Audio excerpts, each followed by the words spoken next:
Tout d'abord, Madame Nathalie Goulet, puis Madame Françoise Gatel. Oui, Monsieur le Président, merci beaucoup. Moi, je suis plutôt très favorable à l'ensemble des dispositifs, même s'ils sont déclaratifs, qui ont trait aux associations, pour une raison très simple, c'est qu'on les réclame depuis longtemps.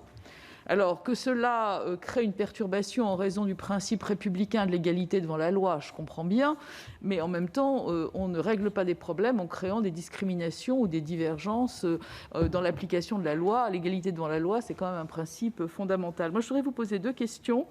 La première, est-ce que vous pourriez nous donner approximativement les modes de financement du culte catholique en France, notamment s'il y avait par exemple des financements étrangers, parce que j'ignore complètement, et puis nous dire un mot des prêtres étrangers qui viennent en France.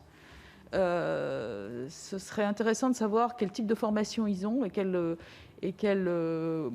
contrôle, entre guillemets, vous avez sur leur formation. Merci. Répondre aux questions de Madame Goulet concernant le mode de financement de l'Église catholique. L'Église catholique, elle vit à partir des dons des fidèles, peut-être des dons qui sont faits au cours de la messe ou des offices, un baptême ou à l'occasion d'un sacrement, qui peuvent être des dons faits chaque année, annuellement, dans ce que nous appelons le denier de l'Église, qui a été mis en place après 1905, lorsque les prêtres se sont retrouvés sans aucune ressource et qu'ils ont été réduits à aller quêter régulièrement porte à porte. Donc petit à petit, cette pratique humiliante a été organisée dans un système qui s'appelle aujourd'hui le denier de l'Église et qui fonctionne très bien et dont nous ne souhaitons pas, enfin, nous ne demandons rien d'autre.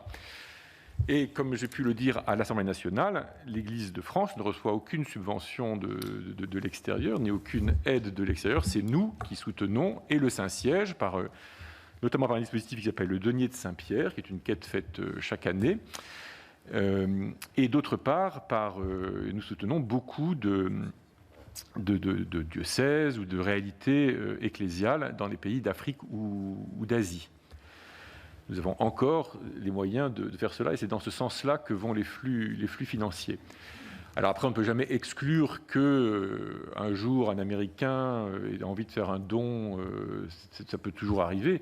Et je n'ai personnellement aucune espèce de réserve sur le fait que ça puisse être contrôlé. Et là-dessus, je ne me suis pas prononcé, je ne me prononcerai pas. Toutes les mesures de contrôle financier sont les bienvenues.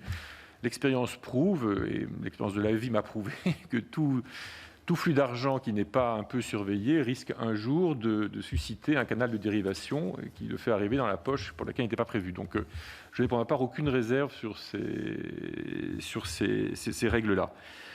En revanche, on peut s'interroger et je me suis permis de m'interroger sur le fait que la liberté de gestion des dons que nous recevons ne soit pas respectée. Alors une autre source de financement, je tiens à le dire, ce sont les legs que nous pouvons recevoir et qui sont encore aujourd'hui une source de financement très, très, très importante, dans lequel il peut se trouver des immeubles que pour le moment nous sommes obligés de vendre, que nous ne pouvons pas garder si nous n'avons pas l'usage. Ce qui fait qu'après, nous avons de l'argent que nous plaçons, il faut bien en faire quelque chose, en attendant de pouvoir l'utiliser, et puis pour garantir en particulier le paiement des salaires, car nous avons aujourd'hui quand même un certain nombre de salariés auxquels il faut bien que nous puissions garantir les salaires que nous leur devons.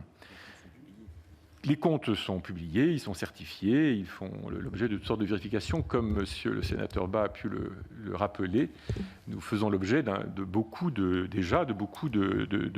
surveillance. Alors, concernant les prêtres étrangers qui viennent en France, ils ne sont, au contraire des imams détachés, ils ne sont pas des fonctionnaires de l'État qui les envoient, et ils viennent dans le cadre d'une convention entre deux diocèses, donc un diocèse africain ou asiatique ou autre, ou européen, et puis un diocèse français. Ils sont rémunérés comme un prêtre français. Ils sont pris en charge par la CAVIMAC, qui est notre association, notre caisse de retraite. Un certain nombre viennent ici pour faire des études, soit dans des instituts catholiques, soit dans des universités françaises, et contribuent au rayonnement de notre pays de ce point de vue-là. Et leur formation est assurée dans des séminaires ou des universités catholiques, ou pas d'ailleurs, enfin, ça dépend, pour le coup ça dépend vraiment de chacun. soit dans leur pays d'origine, soit à Rome, soit chez nous. Un certain nombre étudient ou ont étudié, par exemple, à l'Institut catholique de Paris ou de Toulouse, etc. Mais aussi à la Sorbonne, mais aussi dans d'autres universités, à Reims. Il y a au moins 3 prêtres étrangers qui étudient à l'université de Reims. Et puis, nous organisons donc des sessions d'accueil et nous les réunissons régulièrement. Ils sont insérés dans le tissu de nos paroisses pour ce qui est de la surveillance ou du contrôle que nous pouvons exercer sur eux. Là-dessus, il n'est pas plus fort que celui que nous exerçons, nous évêques, sur les prêtres de notre diocèse, mais pas moindre.